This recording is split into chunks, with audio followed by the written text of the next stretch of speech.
a maneira mais rápida para a gente ter orgulho da nossa dança é a gente trabalhando a segurança daquilo que a gente está fazendo. E aí, como? Né? Como é que a gente faz isso? Como que eu posso ter mais segurança? Né? Como que é segurança? Vocês já pararam para pensar o que é uma bailarina segura dançando? Olha só, para mim, segurança é a gente saber exatamente o que a gente está fazendo. Por mais que pode ser que meu corpo não responda, né? Eu acho que o nosso corpo responder e fazer exatamente o que a nossa mente está querendo que ele faça, isso é um estágio bem avançado e não é sempre que a gente consegue. Não é qualquer bailarina que fala assim, eu vou girar 32 fouettés e vai lá e consegue girar os 32 fouettés. Concordam comigo? Então, é uma coisa que a gente precisa ter em mente que, por mais que a minha mente está o tempo todo mandando informações, eu quero fazer dupla pirueta, eu quero zerar a abertura, eu quero isso, eu quero perna alta, eu quero aquilo, o meu corpo ele vai responder de acordo com as ferramentas que ele tem no tempo que ele tem. Show? Agora, quando eu tenho o controle do que eu estou fazendo, tipo assim, eu vou fazer um pas de bourrée, eu sei exatamente onde é que o meu pé vai pisar, eu sei exatamente para onde é que eu vou abrir essa passagem desse passo, eu sei exatamente onde é que eu tenho que finalizar. Quando eu tenho esse conhecimento do movimento, o que é que tem que acontecer durante um determinado movimento, eu me sinto mais segura para tentar fazer. Sim? Estou errada? Para tentar fazer. Se eu sei que numa pirueta eu preciso fazer um plié, puxar um relevé passé, fazer um tour, bater cabeça, ativar escápulas, ativar braço e tal, eu tenho mais segurança para tentar executar esse movimento. Agora, quando eu não faço ideia do que é que tem que fazer naquele determinado movimento, a gente fica insegura para tentar. Ainda mais adulto, né? Sim? Então, o que vai fazer com que a gente se sinta mais segura na nossa dança é a gente entender os movimentos que compõem aquele passo e entender a consciência corporal, ou seja, conhecer o meu corpo, tá? E aí, por que essa tal de sensação de segurança faz com que a gente se sinta orgulhosa, né? Da nossa dança ali, né? Porque quando eu sei exatamente o que eu estou fazendo no movimento, né? E tenho o controle do meu corpo para isso, não significa que o movimento sai perfeito, mas eu tenho o controle do meu corpo, eu consigo me sentir segura. E aí, quando eu me sinto segura fazendo aquele movimento, eu consigo brincar. Quando eu falo brincar, eu estou falando da gente usar a graciosidade. Sim, eu consigo pôr um braço, eu consigo colocar uma cabeça diferente, eu consigo dar mais vida para o meu movimento quando eu sinto segurança no que eu estou fazendo. Então, e quando eu olho a minha dança com mais vida, com mais graciosidade, usando braços, usando cabeça, é impossível a gente não sentir orgulho da nossa dança. Concordem comigo?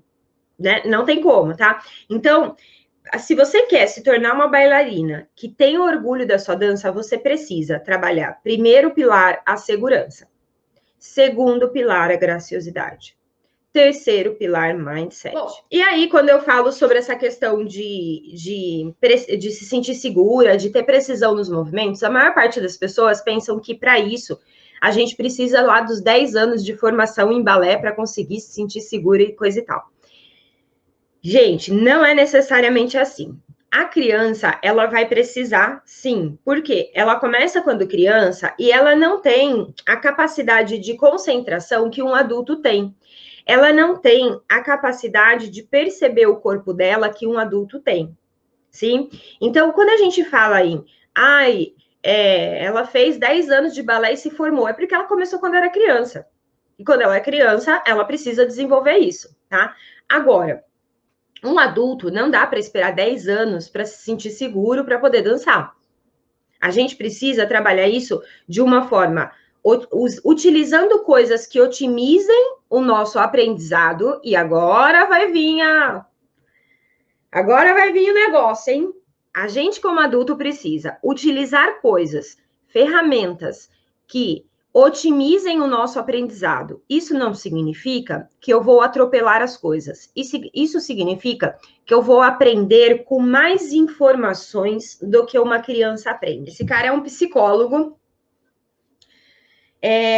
que ele criou a teoria das múltiplas inteligências. O que significa isso? Não sei se tem professores aí, professor deve conhecer um pouquinho mais desse cara. Antigamente, acreditava-se que a inteligência, né, a nossa inteligência, ela era medida de uma única maneira. Então, fazia lá o teste de QI e tudo mais. E aí, esse cara levantou uma hipótese, né, e levantou uma teoria ali de que existem outros tipos de inteligência e que também não seria justo medir a inteligência de uma única maneira, já que existem vários tipos de inteligência, tá?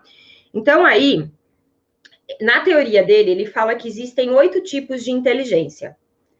A inteligência lógica matemática, que são aquelas pessoas que têm mais facilidade com números, inteligência linguística, espacial, musical, interpessoal, intrapessoal, naturista, que né, tem mais afinidade ali com animais e tal.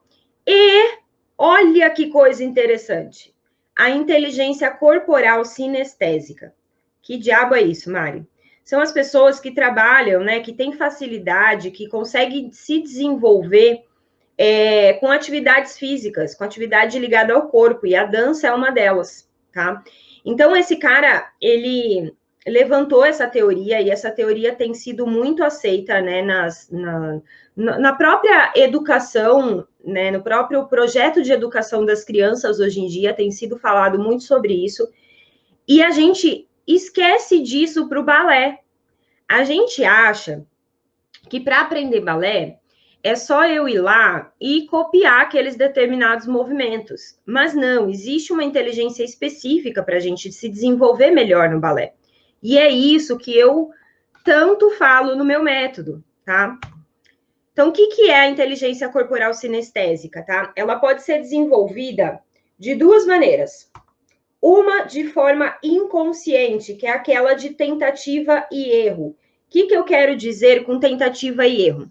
Tentativa e erro, eu quero dizer que a gente vai lá, faz um plié, faz um... olha lá, eu estou lá na aula, estou vendo meu professor fazer um tandi, por exemplo, e aí eu, pelo estímulo visual, eu começo a copiar aquele movimento e sair fazendo. A gente sai fazendo os passos no balé. Isso é uma inteligência que a gente desenvolve, a gente aprende, assim? Aprende, mas a gente aprende pelo método de tentativa e erro. O que eu quero dizer com isso? Eu quero dizer que é como se eu fosse andar de bicicleta. Sabe andar de bicicleta? Quando a gente aprendeu a andar de bicicleta, o pai colocava lá a gente em cima da bicicleta, o pai ou a mãe, colocava a gente em cima da bicicleta e falava, pedala, né? Só pedala que eu tô segurando. E aí a gente ia pedalando, apertando os pezinhos lá no pedal, e aos poucos o pai ia falando, puxa o guidão para cá, desvia ali, breca aqui, né? Até a gente começar a desenvolver equilíbrio, sem a gente perceber. Alguém aqui sentou no banquinho de bicicleta e ficou estudando qual era a postura que eu tinha que estar na bicicleta para me manter no equilíbrio da bicicleta? Ninguém. A gente aprendeu isso por tentativa e erro. A gente caía, levantava, o corpo ia aprendendo sem a gente ter consciência do que o meu corpo estava aprendendo para andar de bicicleta. Tudo bem? Faz isso. Isso faz sentido para vocês? Deu para pegar a sacada do negócio? Então, no balé, só coloquem para mim se faz sentido, tá? No balé, é a mesma coisa. No balé, a gente tem como aprender só copiando os movimentos. Só indo lá, fazendo tandi junto com a professora, copiando a sequência da colega, viu a professora girando uma pirueta, vou lá, vou tentar fazer esse negócio aí, como que ela subiu uma perna, não é assim? Ela subiu uma perna, vira para onde? Vira para trás? Sim? Quando eu faço isso, eu estou aprendendo de forma inconsciente. Mas tem uma outra maneira da gente aprender, que é de forma consciente. Como é que a gente faz para aprender balé de forma consciente? Pela propriocepção. O que é propriocepção? Propriocepção são informações que o nosso corpo envia para o nosso cérebro, tá? Como é que isso funciona? Vamos lá. A gente precisa aprender a confiar nos estímulos do movimento para conseguir mais informações. Então, o que eu quero dizer com isso? Eu quero dizer que na hora que a gente está lá fazendo um tandi, por exemplo, eu preciso prestar atenção no que eu estou sentindo do meu corpo. Por quê? O nosso corpo, ele é formado basicamente ali, ó, em volta dos ossos eu tenho a minha musculatura, no final da musculatura eu tenho um tendão, tá? Que é o que liga o músculo no osso, ok? Então, vamos lá. Então, eu tenho ossos, quando eles se juntam, formam uma articulação. Então, por exemplo, aqui a gente tá no braço, tá? Aqui é o cotovelo, nosso cotovelo, tá? Então, aqui eu tenho a articulação do cotovelo, que é quando vários ossos, eles se encontram.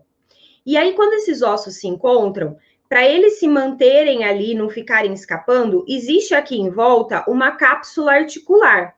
Então, existem ligamentos, que são como se fossem cordinhas prendendo esses ossos. E existe, nessa estrutura da articulação, uma cápsula, que é como se fosse uma bolsinha, para envelopar tudo e segurar toda essa articulação ali. Nessa cápsula, a gente tem receptores, que são como se fossem alguns botões, tá? Então, a gente tem os receptores mecânicos da cápsula articular. Ou seja, eles vão perceber qual é o ângulo que eu estou da articulação. Não exatamente, eu estou com uma flexão de 90 graus de cotovelo. Não, não é isso. Mas a gente consegue perceber se eu estou com o cotovelo dobrado ou esticado, se o meu joelho está muito dobrado ou muito esticado. Se o meu joelho está pouco dobrado ou pouco esticado. Enfim, se o meu cotovelo... E a gente vai percebendo cada articulação. Desculpa. Então, eu consigo perceber, por exemplo, os movimentos dos meus dedos da mão, né? De olhos fechados, fecha os olhos e fecha a mão. Você consegue perceber. E aí você estica os dedos, estica bastante, dobra só um pouquinho. A gente consegue perceber como está essa articulação, se ela está dobrada ou se ela está esticada. Quem manda essa informação para o meu cérebro são esses receptores mecânicos que tem na cápsula articular. Além disso, no meu músculo, eu tenho alguns fusos musculares, tá? Que são outros botõezinhos, que eles são responsáveis em falar qual é o tamanho que tá meu músculo. Por exemplo, quando a gente está fazendo um alongamento, que a gente tem aquela sensação de que, nossa, parece que o músculo vai rasgar. Quem tá falando que o músculo vai rasgar são esses botõezinhos dos fusos musculares, tá? Além dos botõezinhos que ficam aqui no tendão. Sim, aqui a gente tem outros botõezinhos, que a gente chama de órgão tendinoso de Golgi. E aí, são esses botões que estão no músculo, no tendão, na cápsula articular, que me fala se o meu... Deixa eu puxar mais para cá para o Instagram ver inteiro, ó. Esses botõezinhos são os nossos proprioceptores. E eles falam se o meu fuso muscular que fica lá no músculo vai falar se o comprimento, qual é o comprimento que está do meu músculo. Se o meu músculo está contraindo, fazendo força, fazendo uma tensão, ou se ele está relaxado. Se ele está sendo tracionado, então quando eu tenho um alongamento ali na parte muscular, eu sinto essa tração muscular.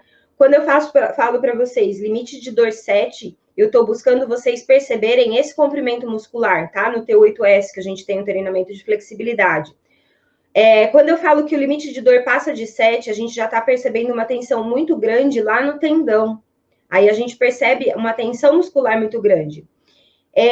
E os receptores que vão falar se uma determinada parte do nosso corpo está dobrada ou está esticada. Então, o que eu quero dizer para vocês? Que a gente tem no nosso corpo essas estruturas. Criança também tem isso, Mari? Sim, tem. Porém, a criança está em desenvolvimento. Vocês concordam comigo? A criança está crescendo e o músculo dela vai mudando de tamanho. A cápsula articular dela vai mudando de tamanho. O tendãozinho dela vai mudando de tamanho. Essas estruturas, sofrendo essas alterações, o estímulo que ela recebe fica um pouquinho diferente. Então, é difícil trabalhar com a criança dando estímulos proprioceptivos para ela. A partir ali dos seus 12, 14 anos, aí a gente já consegue. Mas antes disso, ela tem baixo poder de concentração, de perceber o corpo dela. Ela tem um baixo poder de perceber essas informações proprioceptivas que estão chegando. Ela tem um baixo poder de mandar uma informação de volta para falar, olha, estica mais o joelho. Sim? Então, tem muitas coisas que acontecem no nosso corpo que o adulto tem total não, que o adulto tem mais facilidade para ter domínio sobre isso, enquanto a criança não.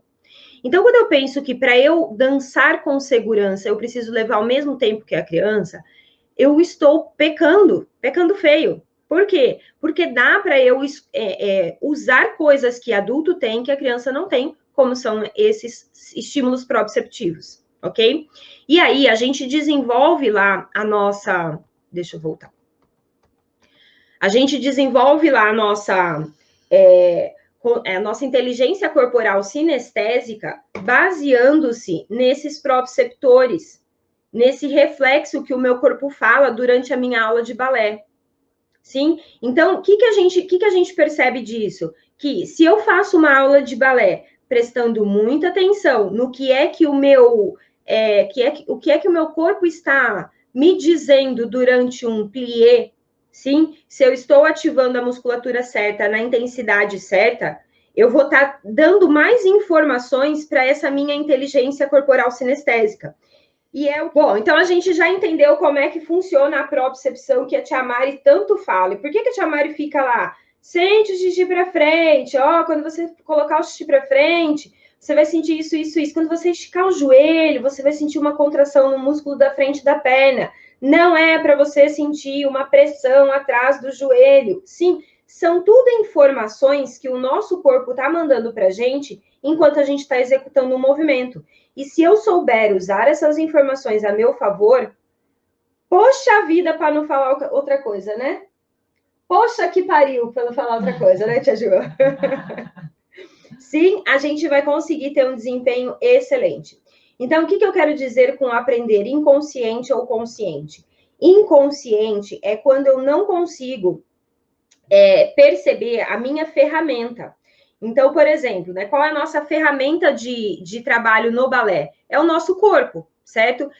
Quando eu não tenho conhecimento do meu corpo, eu não entendo o que é um quadril esticado, um quadril encaixado, o que é um joelho esticado. Quando eu não sei o que é que o meu corpo me manda de informação quando eu estou na postura correta do balé, é porque eu não conheço a ferramenta que eu estou trabalhando. Antes de você querer executar os passos com precisão, você precisa aprender a usar a ferramenta que você vai usar para fazer aquele movimento. A gente precisa aprender a entender o nosso corpo. O que é que o meu corpo tem que sentir quando eu estico o joelho? O que é que o meu corpo tem que sentir quando minha professora fala, feche as costelas? O que é que eu tenho que sentir quando ela fala ombro para baixo? E no balé, a gente tem condições de conhecer a estrutura que a nossa postura que a gente fica estática. Então, eu estou lá num beabá, o que eu tenho que estar sentindo em cada parte desse corpo? Durante uma pirueta, o que é que eu tenho que sentir de todos os estímulos proprioceptivos que eu vou receber durante aquele movimento? Quais são os mais importantes? O que eu tenho que buscar? Depois, uma forma consciente da gente desenvolver essas coisas. É eu desenvolver a consciência corporal da postura, sim? Então, o que eu quero dizer com isso? Que eu tenho como fazer balé sem conhecer a ferramenta do meu corpo, como eu tenho como fazer balé entendendo tudo que eu tenho que sentir durante uma postura estática ou durante uma postura dinâmica. Depois, para eu aprender de forma inconsciente, é aquele negócio da tentativa e erro, né? Que eu começo a copiar o movimento. Quando eu copio o movimento, eu uso apenas o estímulo visual. Então, eu vejo o meu professor fazendo um braço, eu vou lá e copio esse braço do professor. Sim? Só que eu não sei exatamente compreender qual que é o passo a passo daquele movimento e qual que é o estímulo proprioceptivo que aquele professor está recebendo. Sim? Se eu não falo para você, pressione os seus ombros para baixo ao ponto de sentir alongar o seu trapézio, você não tem como saber isso só olhando para mim. Entende? Aí a gente vai aprendendo por tentativa e erro, de forma inconsciente, enquanto eu posso aprender de forma consciente, desenvolvendo a consciência corporal voltada para balé clássico e compreendendo os passos, a dinâmica de um determinado passo, usando esses estímulos que meu próprio corpo me diz. Show, Tia Ju? Show, então fechamos, galera.